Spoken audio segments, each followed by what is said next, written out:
Hey guys, it's Danny. Today, I don't even know how to title this video, but today we're gonna make a comment analyzing. I don't know exactly how to describe what we're gonna do today. Debunking some myths. I think that's a good idea. This year, I stopped the myth debunking series because we debunked a lot of myths, but I do still get comments about myths or things people say online. And the last comment of the source that I got, goodness, it got me heated up. And it's related to catasetum orchids. We did a video like a few weeks ago repotting catasetums, and in that video, as I always do, as I always repeat, I always say, listen, water will not make the roots stop growing, burn them, or anything of the sort. That is a myth that's been around for a while, and I don't understand why, but it's a myth, and I can say that because I have experience with catasetums. And of course, there are some people who still believe in that myth. And the comment that we're gonna take a look at today actually has quite a few things that I would like to discuss and clarify and actually address. It needs address. This needs addressing. It's one of those comments. But you know what? I think it's great to address it because we're gonna learn something very important about catasetums. And this is how to properly grow them and I guess take them out of their dormancy. So before we start, don't forget to give this video a like if you actually enjoy it and learn something new from it.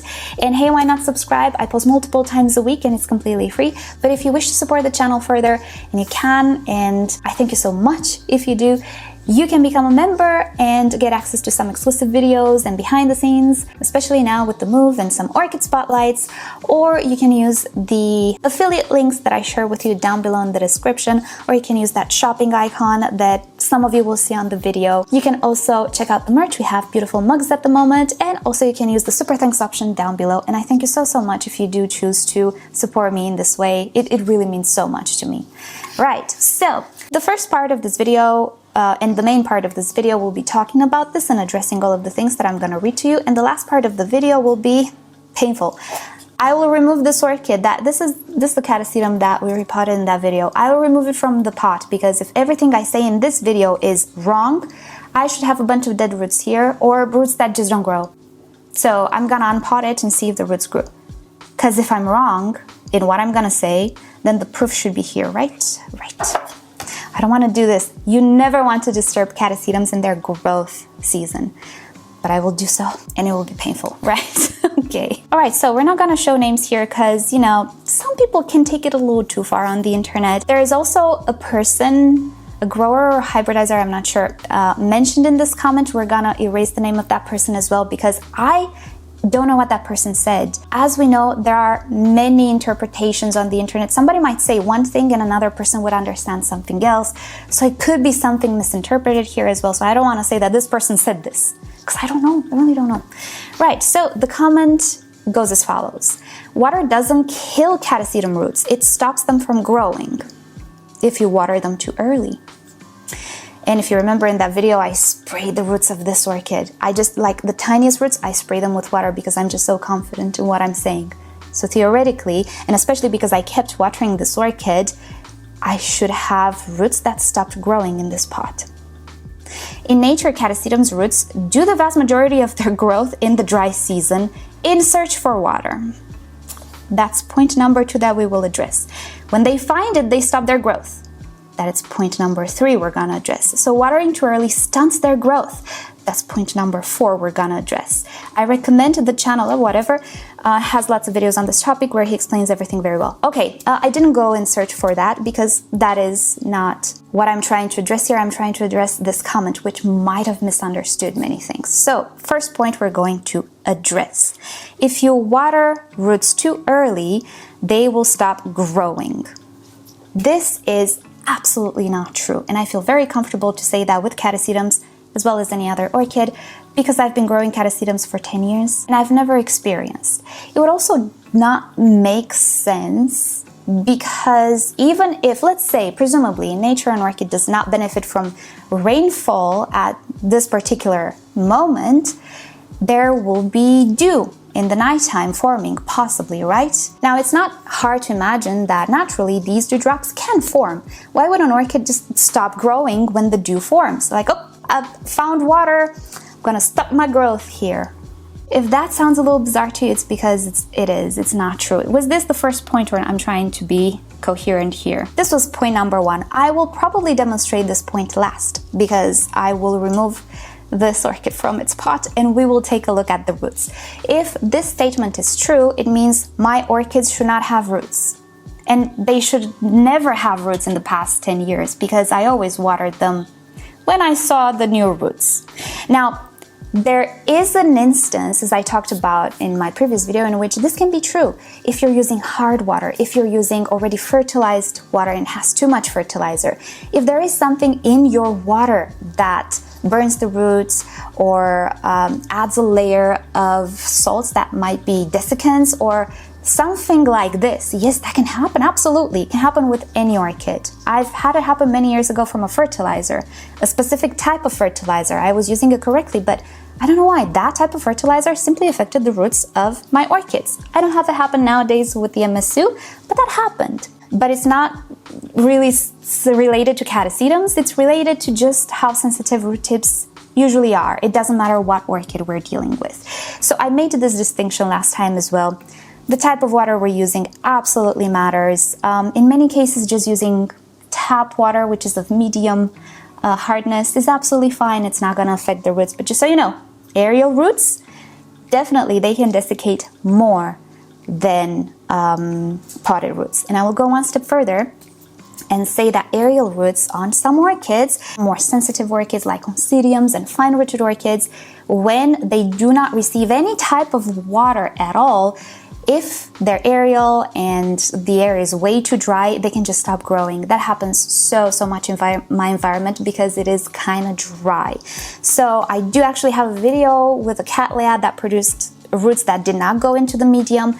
It produced roots on the top of the medium and they were just simply not growing. They would stop growing. That root tip would stop growing. What I did in that video, I put the roots inside the potting mix and everything was fine. They got water, they started growing again, everything was fine. That happens with catasetums as well, actually. If they spend their time aerial, they will stop growing at some point because it's too dry. That root tip is very sensitive. You should know, the velamen of an orchid root is made out of a layer of dried cells. That's like the outer coating of that velamen. The tip though, is not. You see that tip is very fresh, very green. That one doesn't have that protective layer of dried cells. That one can lose water very fast. It can desiccate. And in my experience, catasetums included, if a root does not get to moisture for too long, it can just stop growing. And that root tip will not get burned, but it would just, stop having that green part. It would just stop growing. Anyway, we're gonna see the proof of what I'm just saying at the end of the video when I'm gonna unpot this little catasetum here. Look how much he's grown. Yeah, we're gonna address that too. Okay, point number 2. In nature, catasetum roots do the vast majority of their growing in the dry season in search for water. Okay, so that is actually not true. And there are 2 ways in which we're gonna go about this. First of all, we're gonna get experience. I put it my experience and what I see with my own eyes above what I read on the internet. We're gonna do both today. My experience is, as long as the orchid roots have moisture, they will continuously grow. And I think I showed you a million times on my channel, and many of you who ever grew catasetum orchids, by the end of the growing season, your catasetum pot will be full of roots, and the roots are thick. It's just gonna be like a monstrosity of a root ball in there. In 3 months, that's what it's gonna do. And furthermore, that if you don't water your catasetum in the growing season right now, you're not gonna have a good time. All of these older pseudobulbs, they will shrivel, the new growth will grow slower. These orchids need tremendous amounts of water in the growing season. They need more water than any orchid you have. And to be clear, the growth season of a catasetum is in the warm months. Catasetum type orchids typically take a dormancy in the winter. They lose all of their leaves. Even some of the roots, I like to chop all of the roots off because they do die off pretty easy. So in the dormancy, which happens a little bit differently depending where you live. For me, it happens like at the end of autumn, and these guys come out of dormancy somewhere in the beginning of spring or so. Some of these hybrids don't take much of a dormancy, but anyway, we know by now catasetums are deciduous, they lose their leaves, they go into a bit of a dormancy or a break where they don't have active growth, and they don't need watering because nothing shrivels. And as I always say, let the orchid tell you what to do. If the orchid doesn't ask for water, don't give it water. You don't need to bother with catasetum orchids in their dormancy. You do not need to water them. You shouldn't water them because you might rot them because they do not grow, they're not active, they don't need light. There's nothing that you need to do in their dormancy. But when the dormancy ends, oh brother, they require resources to make up for lost time pretty much. And there is a reason why they do so. So this is the experience part of it. I'm gonna tell you the theoretical, I guess, part of it while we read on the internet. So what I did was I took my Cycnotus Wine Delight, which is a hybrid, and I went on Orchid Roots. You're gonna have the website linked down below. I'm gonna tell you what its parents are. It's a primary hybrid between Mormotis sinuata and Cycnotus lehmanni. Let's search a little bit about Cycnotus lehmanni as a species. Where does it grow? We're gonna look on the Orchid Species website, and we have here found in northwest Peru and western Ecuador in seasonally dry forests at 70 to 1,400 meters elevation. Remember, seasonally dry forests. Right, let's look at the Mormotis. Oh, she's beautiful. I've never seen her for sale. A small to medium-sized hot-growing epiphyte that is found on older rotting tree branches from Venezuela and Brazil. We don't have anything related to seasonal dryness or anything of the sort, so we're not gonna bother too much. It is described as an epiphyte. The lehmanni is also described as an epiphyte, but what we're gonna focus on for this video is that Ecuador dry forests, because it says, no, seasonally dry forests, because that starts to kind of remind ourselves about the topic of today, dry forests. What does it mean? Does it mean this orchid grows in dry conditions? Because if it does, yeah, I'm wrong, we have a problem. Let's research Ecuadorian dry forests. I'm gonna give you like the Wikipedia article. Of course, you can go and check out this information on other websites. So I'm not gonna read you the whole article, but you know, it talks about dry forests in the Ecuador, but we're gonna scroll down a little bit. We're gonna go to flora. So we have here an excerpt that says most plants that grow in this environment shed their leaves during the dry season to reduce loss. So there is a dry season.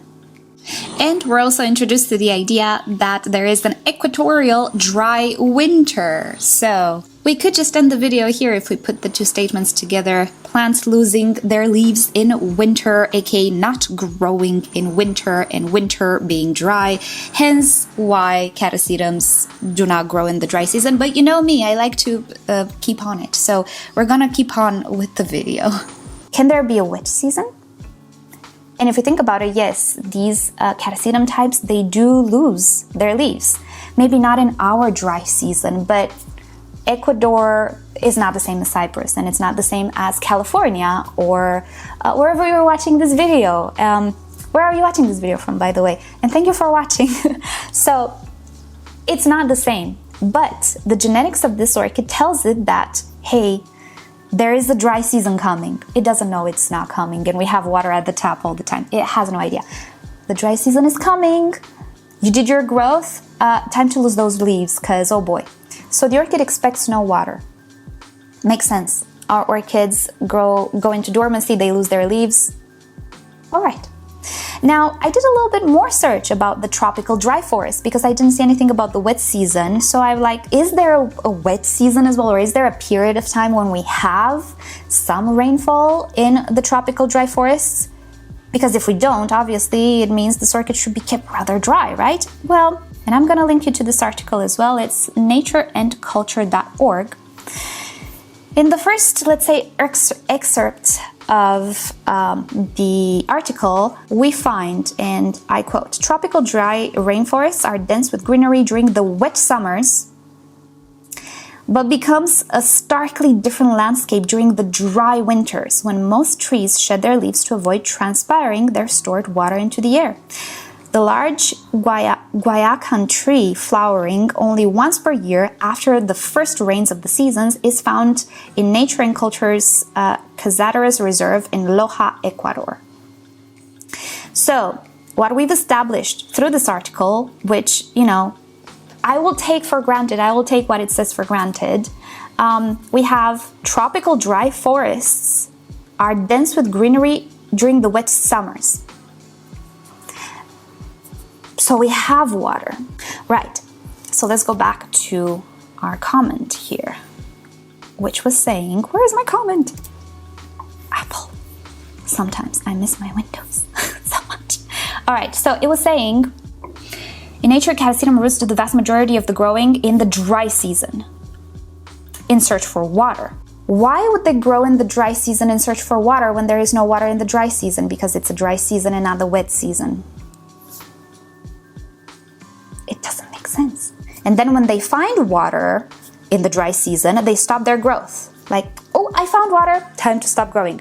Wouldn't it be more logical to actually grow because they have the reserve of water that will allow them to have energy to grow? That's starting to make more sense. And the experience tells us the same thing.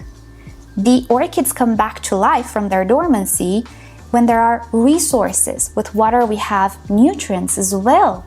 And I would say an abundance of nutrients, because in that dry season, leaves fell, they started to break down, and with water, all sorts of delicious nutrients are being brought to the catasetums.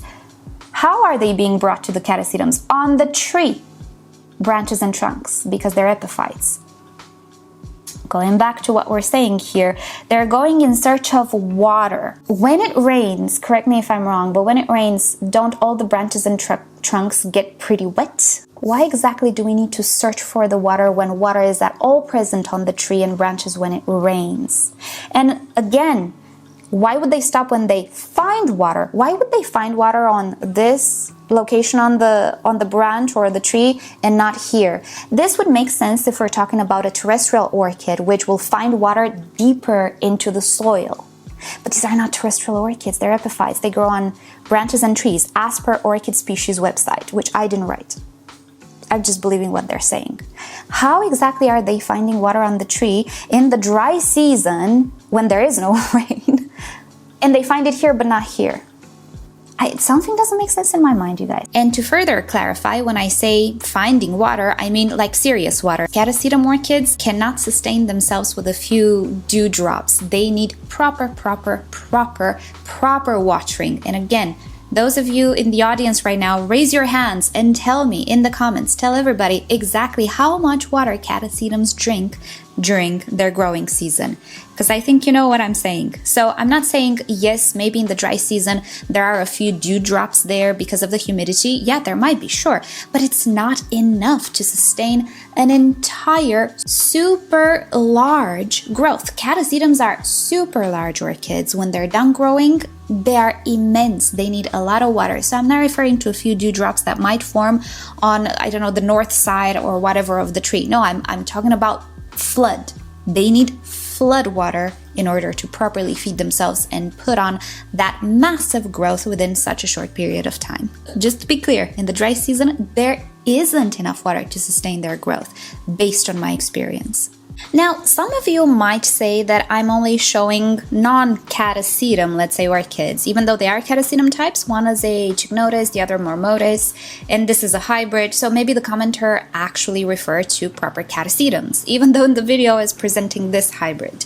And, well, let's just take a proper catasetum that I used to have, the beautiful Pileatum with its wonderful big flowers. Now, in my search, the orchid species entry is not findable, but let's take the American Orchid Society, which is even better. I highlighted here some words. We can see that the catasetum Pileatum produces inflorescences from near the base of the maturing pseudobulb, typically in late summer or fall, although plants are capable of flowering about any time. And in my video with the Pileatum, you'll see that indeed mine bloomed on an immature pseudobulb. It bloomed right in the middle of growing season, which is typical for Pileatum. So we see here that in late summer or fall, we have a maturing pseudobulb. So we're growing in summer and the beginning of fall, or we're close to being done growing. And then further down, we see another variety of the Pileatum. Here it says that these plants are heavy feeders, as I was mentioning, and the goal is to produce the largest pseudobulb as possible by the onset of late summer, which means by the time late summer starts. So we're trying to do our growth before late summer, during spring and summer. And the website specifically says that these plants are heavy feeders. You can only heavily feed an orchid if you provide fertilizer in water. And then they do go on to say that after flowering and when the leaves fall, so somewhere in the autumn, maybe middle autumn, late autumn, the plants should be kept dry with high humidity and warm temperatures. So high humidity as well. That's interesting. So it's not really completely dry. It's high humidity. And some of you might know that even during the dormancy, sometimes we can see those pseudobulbs shrivel a little too much, so we give them a little bit of water, which is absolutely fine. As I was saying, let the orchid tell you what to do. Some of us don't need to offer the water. It really depends on the exact species we have and the environment we have and how long they're staying in dormancy and so on. And then they go on to say, keep dry and warm until the newly developing growths have roots about an inch long. It's again just to make sure that the roots are capable of absorbing water, which I was telling you about in my previous video as well. But you know what? It's not the end of the world if you spray them before they're capable of absorbing water. And I do have a video in which I actually time or try to predict the size of the root when it becomes capable of absorbing water. And I sprayed those roots every single day until they grew to the size. So that's how I personally, from my own experience with my own 2 hands and 2 eyes, know that if you spray the roots, the tiny roots just emerging, if you spray them with water daily, nothing bad will happen, because I did it before. Anyway, so just to clarify here that we are referring to catasetums and catasetum type orchids. And also another clarification really fast, because I did have a comment in the past. When I say summer and winter, I don't link them to the months. So you might say, oh, these orchids come from the maybe southern hemisphere and seasons are reversed. Yes, they are reversed, but in December, January, February, it's summer there. Yes, in the northern hemisphere where I am and some of you are, it's winter, but in Australia, it's summer. It doesn't depend on the months. So if a catasetum is in full growth in June, July, August, here in my summer, in Australia, it would be dormant because June, July, August are winter months. So it's not dependent on the months. You cannot say, oh, well, they say they grow in summer, but actually they grow in the southern hemisphere and summer is actually cool there. No, the months are set in stone, but the seasons are according to the actual climate, not the months, is what I'm trying to say. So it's not a question of us getting the seasons wrong or anything. All right, back to the video. Okay, so this was point number 2 that we addressed. Point number 3.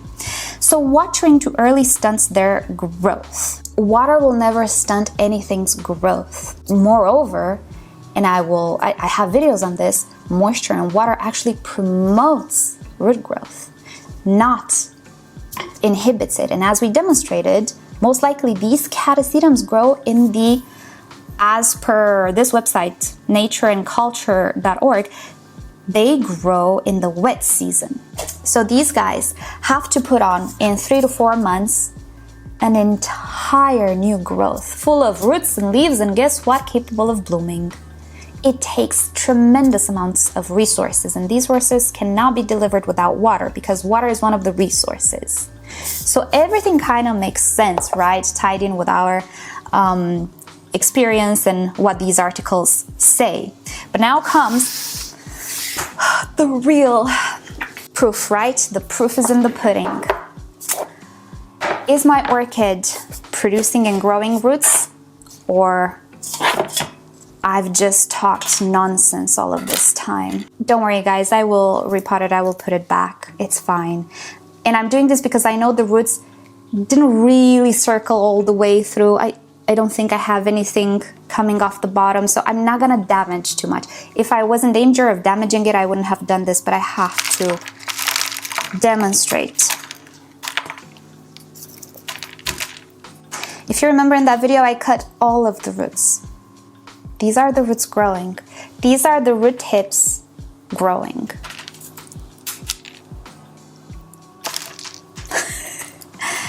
Let's go one step further. Let's remove some of this moss.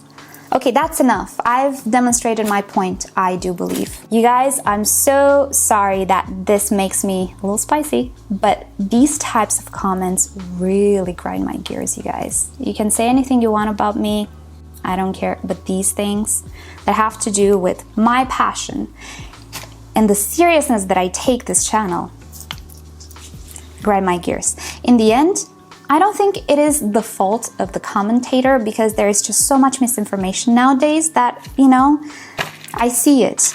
I'm not saying, again, that the person who was quoted in this comment said anything of sorts. If he did, he's wrong. I don't care who he is, but he's wrong. But I have a feeling he didn't. And I have a feeling there is a degree of misinformation here. And I'm sorry, I unpotted you, my darling. I think you need more moss. I hope I don't spoil your growth, but we had to show the people. So, if you've ever wondered what grinds my gears, that questions like orchid stuff. But with this, I think I'm gonna end the chapter of me responding to these comments, because I'm pretty sure even after this video, the commenter will not agree and will not believe anything I say. And you know, that is sad. And yeah, there we have it. Thank you guys so much for watching.